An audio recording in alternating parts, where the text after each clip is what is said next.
Classical femininity is not just about the pearls, not just about our eloquence, our etiquette, our manners. That is just the surface of what femininity actually really is, or classical femininity to be more precise.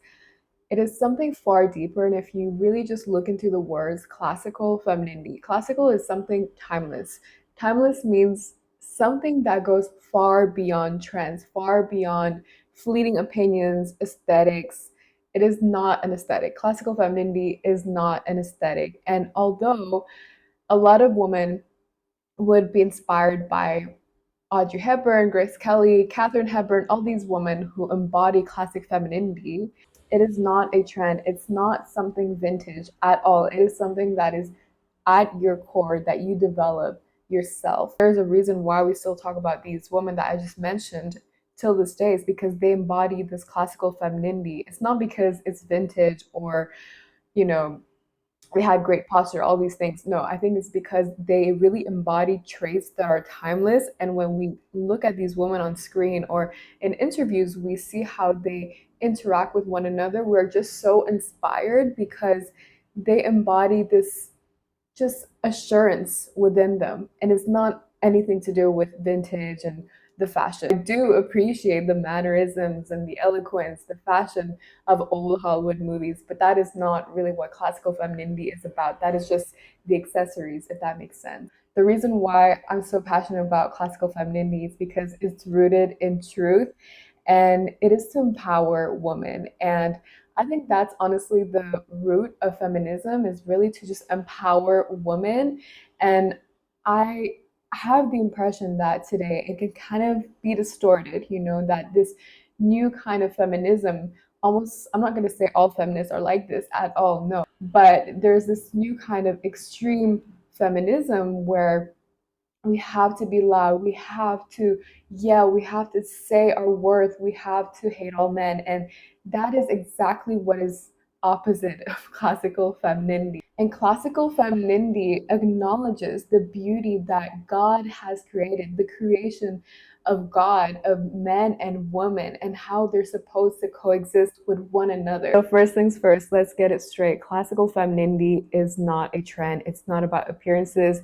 It is rooted in truth and wisdom, things that we can actually look back and still years and years later, decades later, it's still relevant because it aligns with the truth of how God designed us and our nature as women as well. Now that we know what classical means, let's get into femininity, which is the essence of being a woman. Talking about femininity just gives me butterflies because I just think women just bring so much beauty and life into this world. And even in scripture, we are described not as an afterthought, like a lot of people may misunderstand. We are described as almost God in his nature, as someone who is a helper.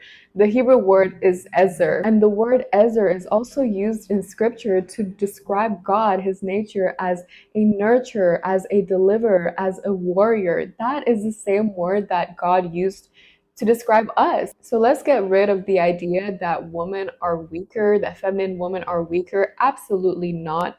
Women are essential to creation. Women are essential on this earth. And he created us to be strong, wise, and life-giving. A classically feminine woman is timeless in every area of her life. In her beauty, first of all, she does not follow trends.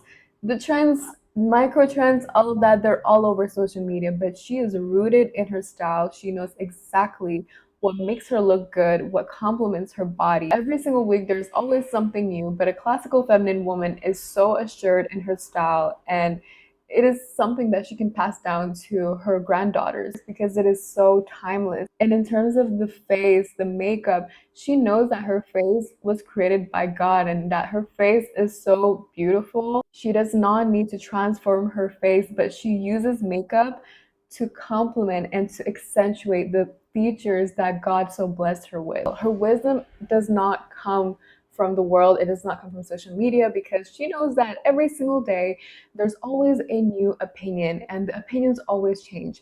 And we are not taking advice from strangers online. We are taking advice from classics, from scripture, from literature that has stood the test of time. Every opinion that she sees on social media, she's able to actually have discernment, to not take everything like it's facts. And a classically feminine woman is strong in her convictions because she knows that every single conviction that she has is because it has been developed for years and years. Her opinions are well thought of, so she has strong conviction in every single thing that she does, in her habits, in her day to day, the friends that she hangs out with.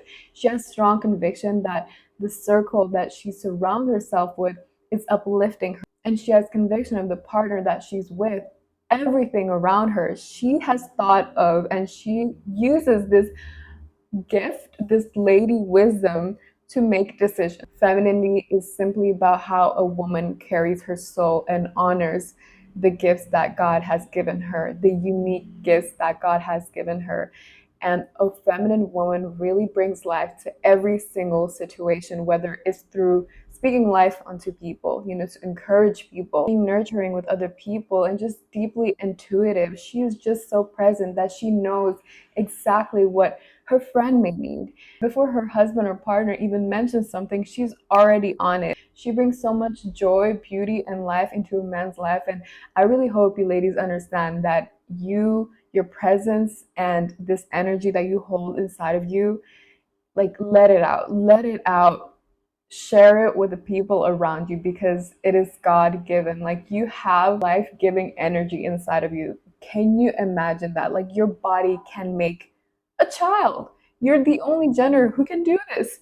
Only women can do this. So please understand the power and the life-giving force that you have inside of you. I still really love the fact that God really describes women as Ezer, and also himself sometimes as Ezer, because it's like, wow, we are also creators in a way. We're so creative. We're able to create humans, and it doesn't mean that you have to be a mother, to be a feminine woman. No, this force is already inside of you. This is how God already designed you. Even if we're not a mother, we still mother things, whether it's ideas, projects, businesses, communities. We are constantly mothering things around our lives. A classical feminine woman is not about shrinking yourself. It's simply standing tall in who God has designed you to be and who He has called you to be.